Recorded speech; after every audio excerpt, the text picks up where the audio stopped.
All right, take it away. Thank you. Yeah, I'm getting like endless happy hours from this guy. He lives in Seattle with me, but so you are stuck with me. But let's talk about herding the cats. So first, and this is my by the way, my slides are pretty boring because I want you to have takeaways. I'm going to try not to be, because right after lunch, seriously, need to have a little talk with y'all.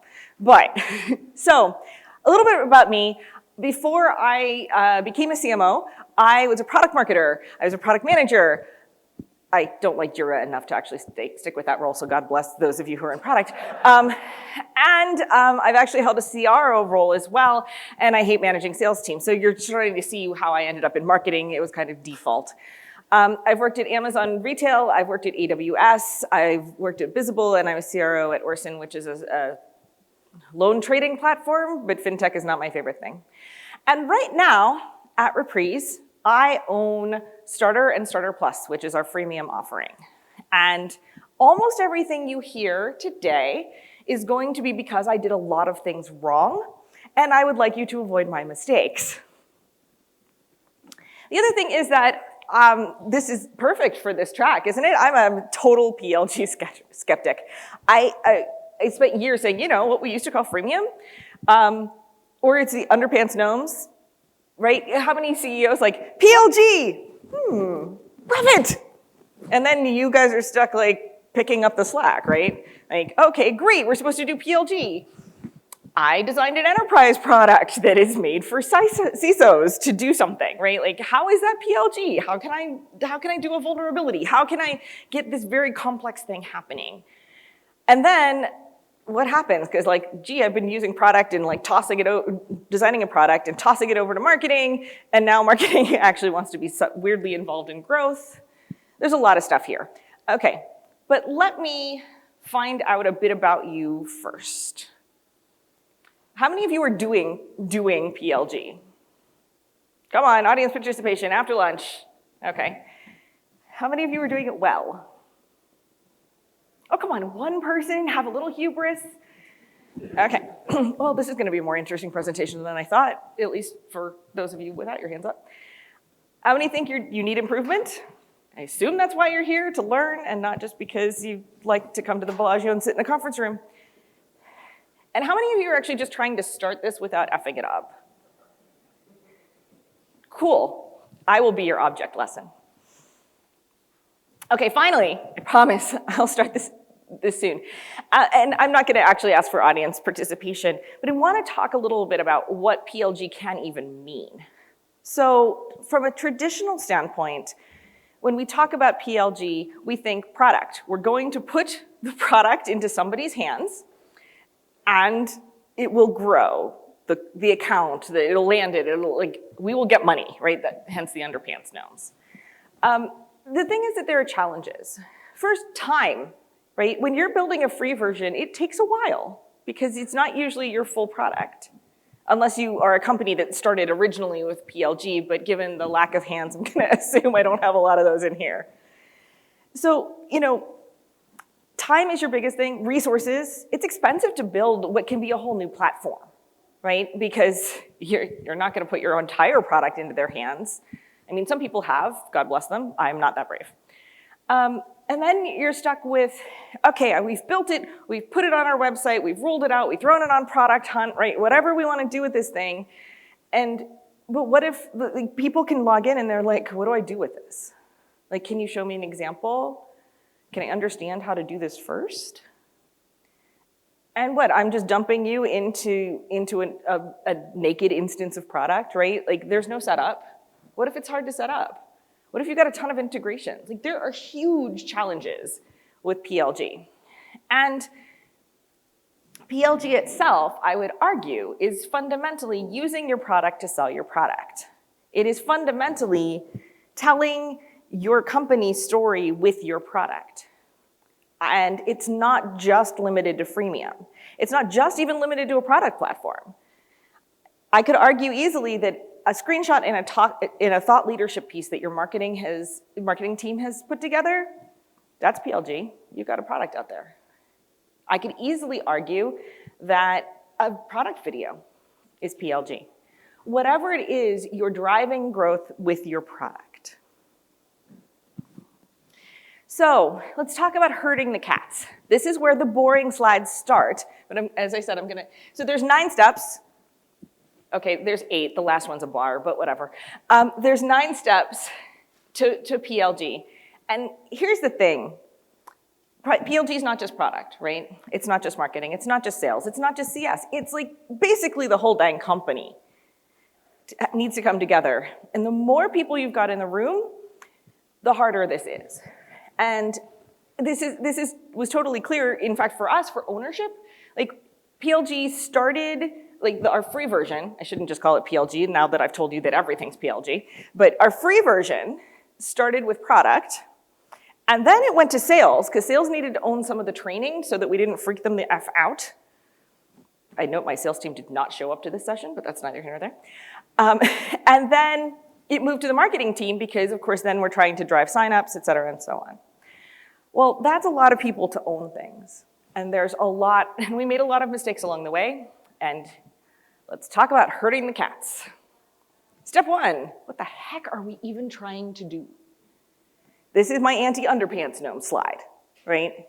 And I would say that unless your exec team or if you're part of a business unit, the exec team of that business unit, or you're part of a product unit, like that cross-functional kind of executive team or executive team analog needs to answer this question, or you are going to be in a world of pain and frustration because it's not going to quote unquote work in their opinion, and it will be a failure. I don't like failure personally. I don't think the rest of you do either. And then, and these are, sorry, we're gonna have like 2 of these things. We're gonna talk about who's in the room, what is it, who's in the room, and what do we need to know before we take the next step. I like gating things. Like, if we don't know these things, we should not take the next step, because otherwise we're going backwards or we're not doing it right. So, what do we need to know? What the heck are we trying to do? What are our fundamental goals?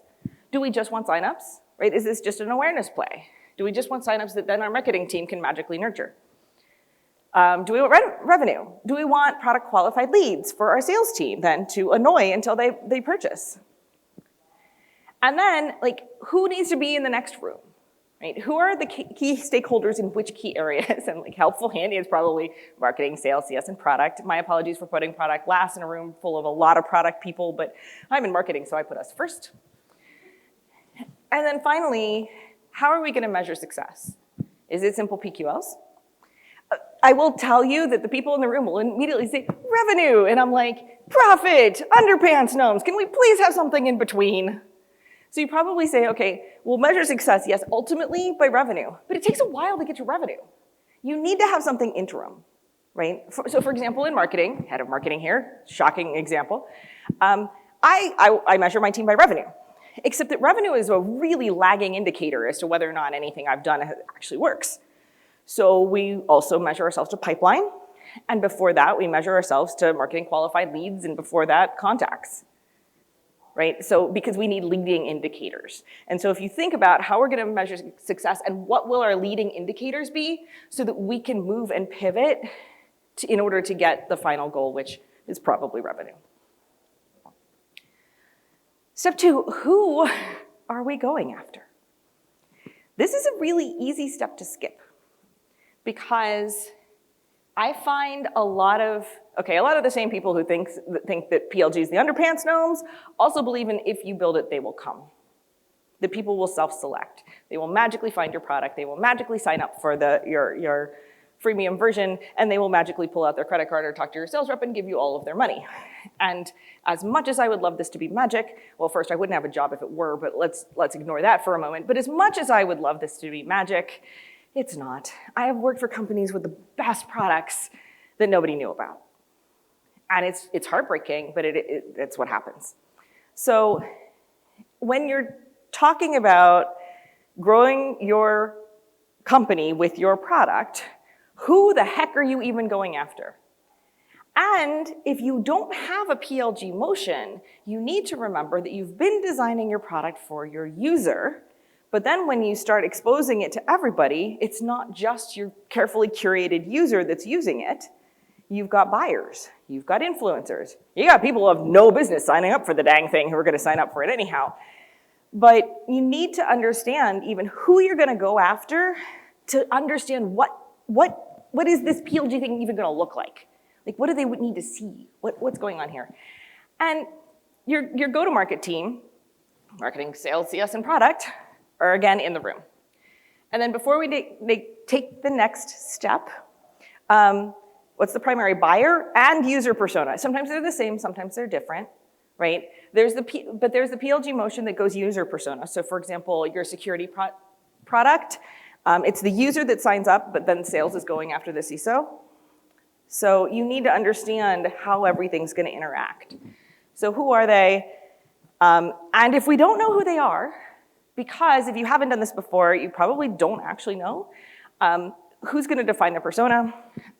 Little hint here, probably product marketing. They've done it before, they can do it again. Step 3, how do they want to buy your product or products like yours? Same team in the room, but fundamentally, well, let me digress for a moment. What if we sold software the way that we sell cars?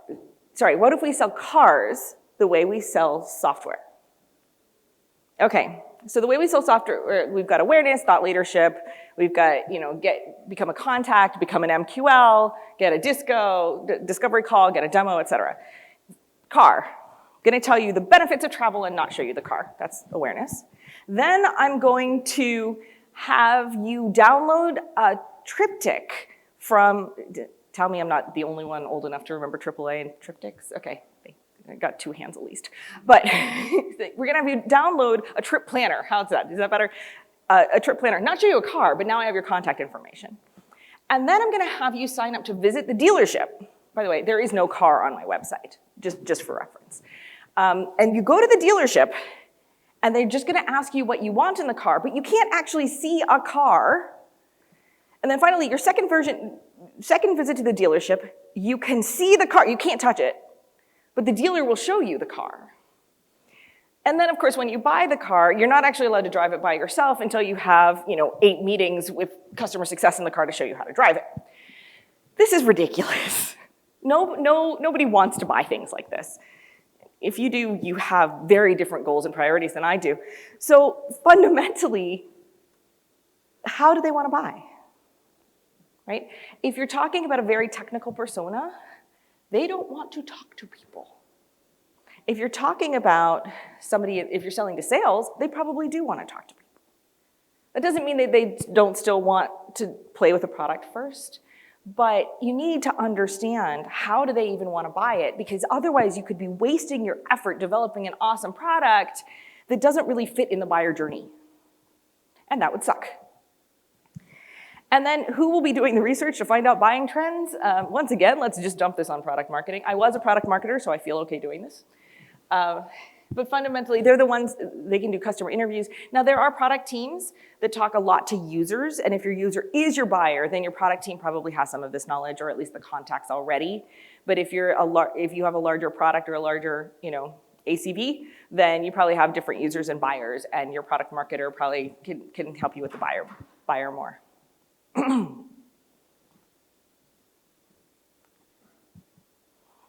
So step 4 apparently has the exact same title as step 3. So what step 4 is, to correct my mistake here, is that we need to understand the buying journey. So it is how they want to buy, but it's like, what is every step, right? What does the awareness stage look like? What does it look like when they do this or that or the other? And then, given now we know how they want to buy, we have a rough buying journey. By the way, you may have to make up an ideal buying journey because you haven't done this before, so you don't actually have any metrics or anything like that. Make it up, you're fine. And then you need to determine the list of how to use the product at each stage. So let me talk about how to use the product at each stage. So if I'm looking at this like a traditional marketing funnel, right? So the car example, right? We went awareness, contact, et cetera, right?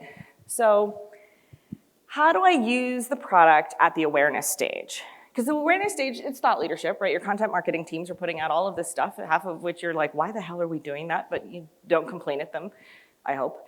And, but think about it, at the awareness stage, so when I was at Visible, my head of demand did something amazing, and that was that Visible was marketing attribution. And nobody knew how to do marketing attribution. It was super painful. And so he would actually bring a customer into a webinar and deal with like some minutia of it, talk about all of how they do it, and then use the product screenshots in the webinar. How is that not product-led growth, right? Like, we're doing thought leadership, we're putting that out there then as ungated content, and there's the product right in front of people's faces. Like, when they're like, how do I do marketing attribution? They start thinking about marketing attribution and seeing the product. So that's a pretty exciting way to use it. It's also really easy for product teams because all we need is a screenshot. So, and then let's talk about lead generation or anything like that. You got product videos, right? People are trying to figure out how to use it. You have clickable product demos on your website.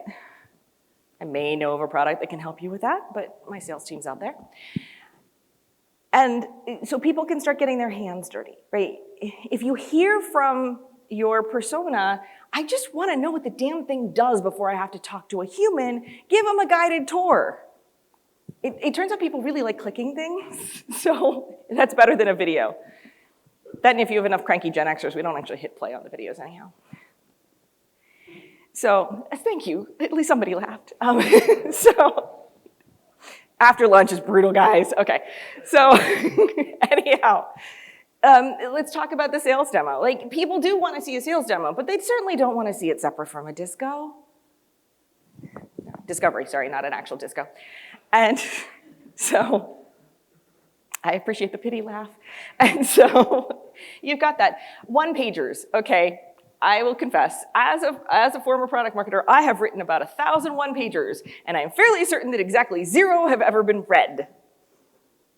Wouldn't it be better to actually say, okay, so you want to show it to your boss? Let me give you something clickable with the wow moments, or a video, or let me allow you to show it as opposed to read large paragraphs of marketing text that everyone hates, including the person that wrote it. And then also, like, don't just stop with the sale. How do you do in-product growth? What are the wow moments that you need to be able to throw a guide onto, right? What simple things can you do in your current production product, not even your freemium version, in your current production product to allow your CS team to expand, right? Is there something simple, like, we're not even talking fancy tricks like graying out a feature. Can you throw on a product guide, a guide in there to be like, hey, if you like this, you'll love that? Right? There's a bunch of things you can really identify as where to plug in your product. And then you have this giant list and you have to figure out what to do. So usually marketing, sales, and products in the room. This is really mostly marketing and product, unless you're talking about kind of like when you get into the sales funnel. But most of the time, the way most of us think about PLG, we think of it as like pre-sales. And so we think of it a lot as marketing and product. And so you need to examine ease versus impact. And I'm sure that y'all have put together these 2x2s, right? Because you have to make these decisions every day. Like, do I want to develop this or do I want to develop that? Well, this takes 2 seconds. You know, this is 1 sprint and has high impact, and this is 27 sprints and has low impact. And of course, your decisions are never that easy. But so what is the low-hanging fruit? And then come up with a complete priority list. And don't forget to use in your brain, what are we trying to do, right? Step 1, what the heck are we even trying to do? When you're making your priority list, make sure you're using that lens as well. Like, oh, we could do this. But that actually has nothing to do with getting more product qualified leads, for example. Like, so do we really want to do it? So there's a lot of different ways you need to look at this, because otherwise you just have an endless list. By the way, you will fight about this. This is not a peaceful step. And the reason is that people have things they're super passionate about. But the real reason is that, especially if you haven't done this before, you don't actually have any idea what you're talking about, right? You're estimating impact, and honestly, there's a lot of research out there. You can estimate them well, right? And you're probably not idiots. I mean, you probably know what you're doing, and so you can estimate impact pretty well. But this can be really hairy, and so you need to figure out what your plan of attack is with the same people in the room, but like, Given the priority and effort list, what do we do? What do we have the resources to do? Can marketing run with this thing and product run with that thing? And then that means we can treat two things as high priority, so we don't have to fight anymore about it, right? And then the most important thing before you leave this room or leave the stage, what are we not going to do? It is so easy, especially when you have wild creative types. It's always everything, all of it, I want it all, I want it all. You need a list of what not to do. And I would argue your list of what not to do should be longer than your priority list of what to do. And that's not to say you're never gonna do them, but like, let's get through this first, and then let's figure it out when we have more information. 7, people aren't actually in the room at this point. You've got your project owners.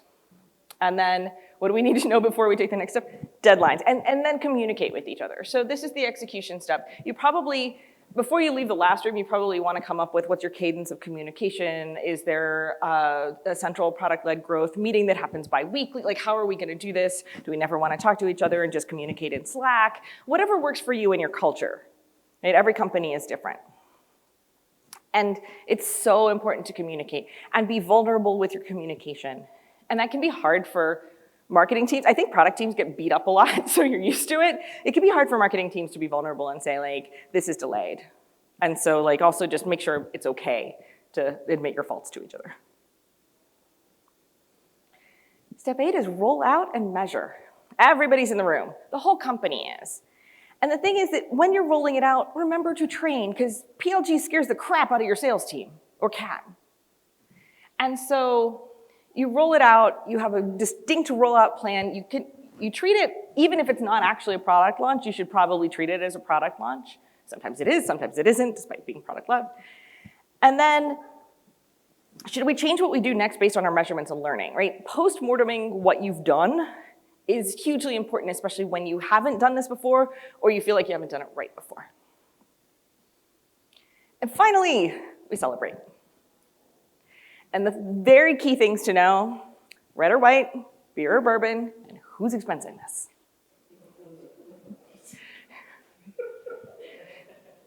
Usually marketing, we have a big budget, just saying. And then lather, rinse, repeat, right? Like, go back to it. Maybe not the very beginning, although if you feel like you're failing, then execs should get back in the room and say, what are we trying to do, right? Intelligently figure out where you need to go back to. Right? Or maybe it's just complete the next priority list, and so you're just going through execute rollout again. Right? All good. Okay, I've tortured you long enough. Does anybody have any questions?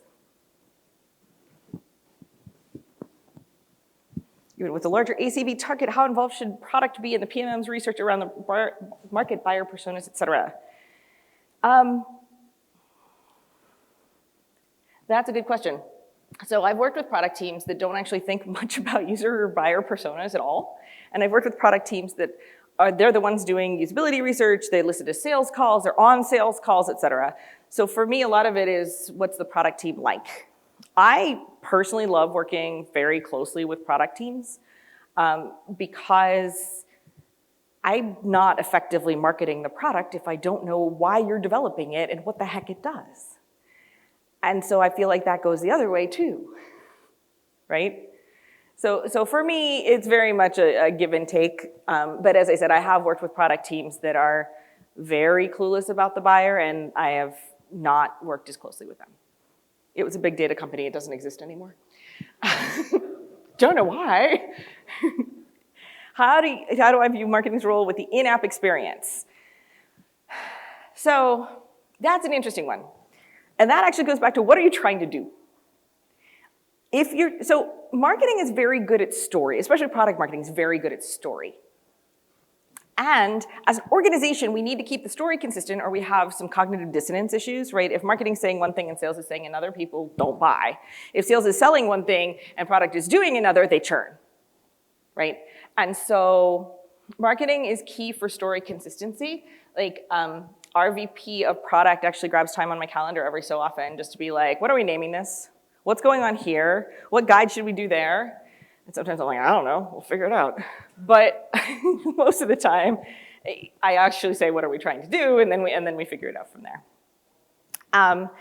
And so sometimes your head of lifecycle marketing, I would argue, isn't necessarily, like if you look at the RACI index, they're not like responsible, but they're certainly consulted. Like they should be at least somewhere in the room to make sure that you have a consistent story because you don't want churn.